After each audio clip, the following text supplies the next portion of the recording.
What's up guys? In this video, you're gonna learn how to cancel app subscriptions on your iPhone, and also you're gonna learn how to turn off your current app subscriptions that you have right now. It's super easy to do, it'll save you a bunch of money and headaches, and let's get started.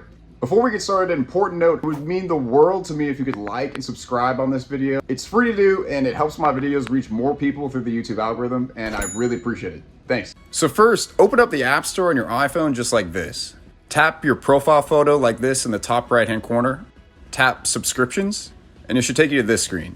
And these are all of your current App Store subscriptions that are pinging you every month or every year or week.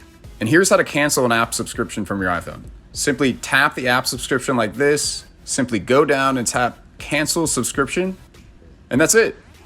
You'll no longer be billed monthly for your app subscription, and you have peace of mind.